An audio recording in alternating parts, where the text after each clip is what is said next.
No niin, tarkoituksena olisi nyt tällä kerralla lisätä tähän dokumentille sisällysluettelot ja kansilehdet. Eli napautetaan aluksi päälle tästä valintanauhan aloitus välilehdeltä kappalekohdasta tällainen näytä kappalemerkit ja muut piilomerkit -painike. Sen avulla nähdään nyt kaikki piilomerkit, joita täällä tekstissä on. Esimerkiksi kaikki kappaleen vaihdokset on merkitty tämän näköisellä merkillä. Lisätään dokumentin alkuun sisällysluettelo. Siirretään ensin kohdistin mahdollisimman alkuun, painetaan 1 Enteri siihen ja lisätään tähän kohtaan sivunvaihto. Se tapahtuu täältä lisää välilehdeltä kohdasta sivunvaihto.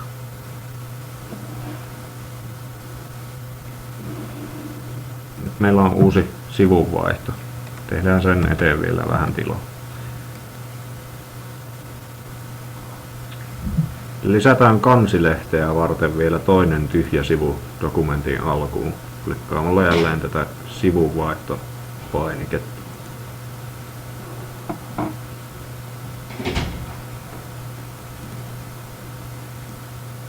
Nyt meillä on 2 tyhjää sivua dokumentin alussa.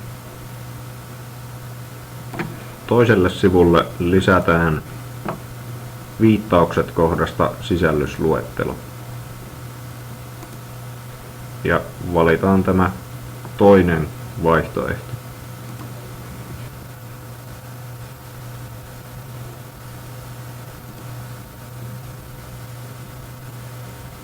Tämä sisällysluettelon otsikko on nyt sen tyylinen, mitä täällä tyyleissä on määritetty. Niin vaihdetaan sisällysluettelon otsikkoa haluamaksemme. Väri saattaa oletuksena olla jotain muuta, mutta asetetaan siihenkin automaattinen musta.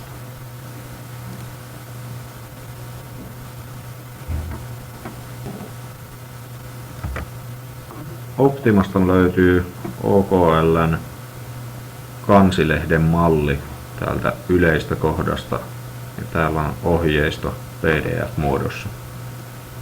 Eli tämän näköinen kansilehti pitäisi saada nyt aikaiseksi.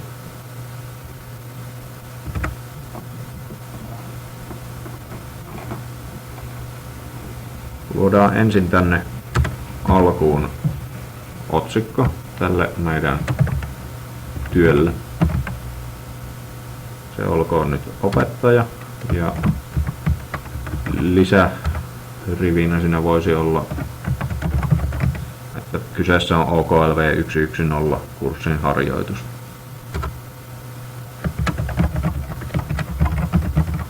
Lisäksi halutaan tekijöiden tiedot. Luodaan tätä otsikkoa varten oma uusi tyyli, koska täällä valmiissa tyyleissä ei ole vielä sopivaa. Uuden tyylin luominen tapahtuu uusi tyyli -painikkeella tyylit-ikkunasta. Otetaan tyyliksi kansilehden otsikko. Tyylin tyyppi on kappale ja tyylin pohjana käytetään normaali tyyliä.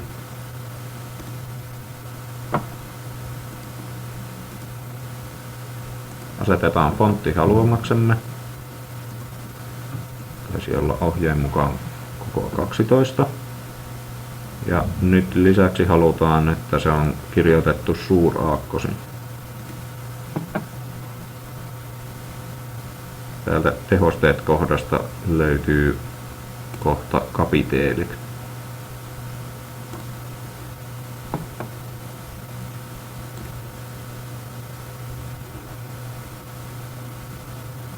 Lisätään alaotsikolle myös oma otsikkotyyli.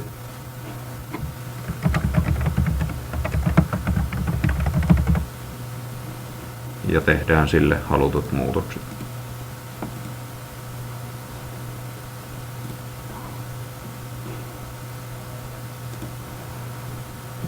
Ja merkitään myös kaikki tekijärivit. Annetaan nimeksi kansilehden tekijätieto.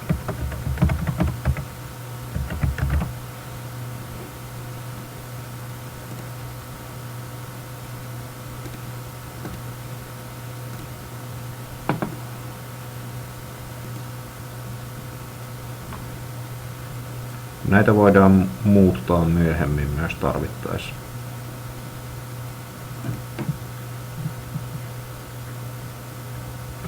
Lisätään loput tiedot, mitä etusivulla piti olla.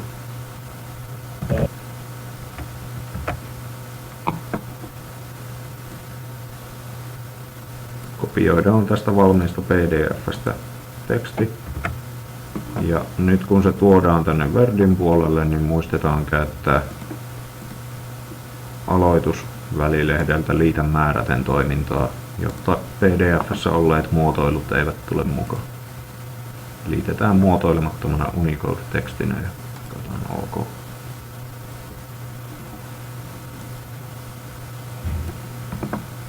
Kaikille näille riveille tahdotaan oma uusi tyyli.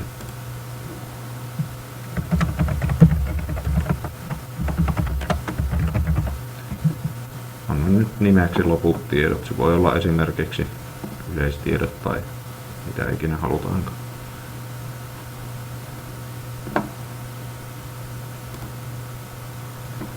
Nyt koska emme halua jokaisen tämän kappaleen rivin päättyvän kappaleen vaihtoon, mutta haluamme ne kuitenkin eri riveille, niin täytyy käyttää tällaista pakotettua rivivaihtoa.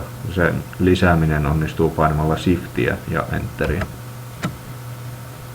Korvataan jokainen näistä kappaleen vaihdoista Shift Enterillä.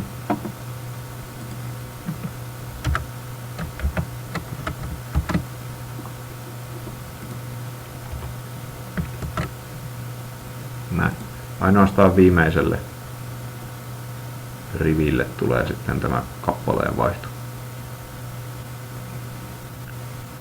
Muokataan seuraavaksi näitä uusia tyylejä. Ensimmäinen kansilehden otsikko. Sen halutaan alkavan vähän myöhemmin. Ja väärä ratkaisu olisi lisätä siihen monta kappaleen vaihtoa. Ei haluta tehdä niin, vaan tehdään tyyleillä, eli lisätään tälle kansilehden otsikolle, muokataan sitä tyyliä ja täältä muotoile kappale kohdasta lisätään sille välistystä ennen tätä kappaletta. Nyt siellä oli fonttikokona 12, joten jos me halutaan esimerkiksi 10 riviä tyhjää ennen tätä opettaja-otsikkoa, niin sitten 12 kertaa 10 on 120, niin lisätään sen verran tyhjää tilaa ennen. Näin.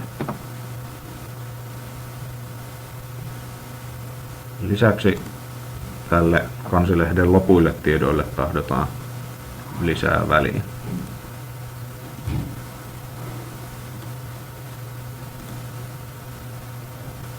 Ennen sitä tämä esimerkiksi 140 ja katsotaan miltä näyttää. Ei ole vielä tarpeeksi, sitä voidaan lisätä vielä lisää.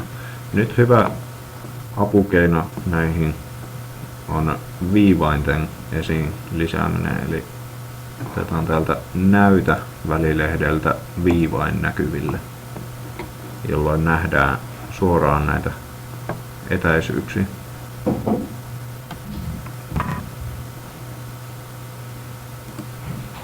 Lisätään tälle kansilehden lopuille tiedoille hieman lisää tuota välistystä. Tuplataan se esimerkiksi suunnilleen.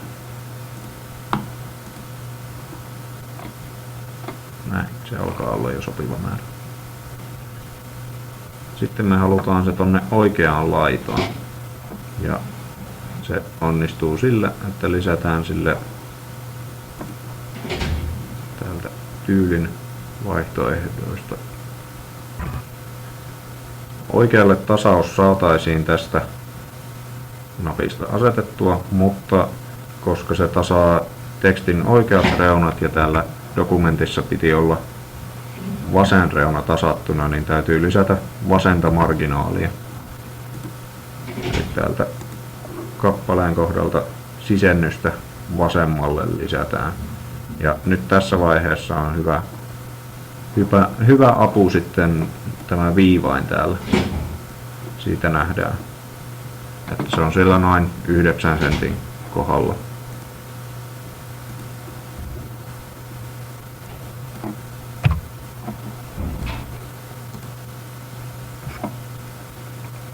Okei.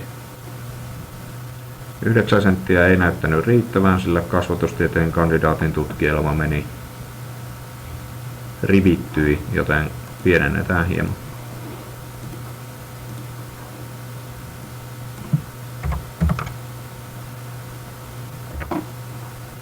Pitäisiköhän puoli senttiä. Kokeillaan 8.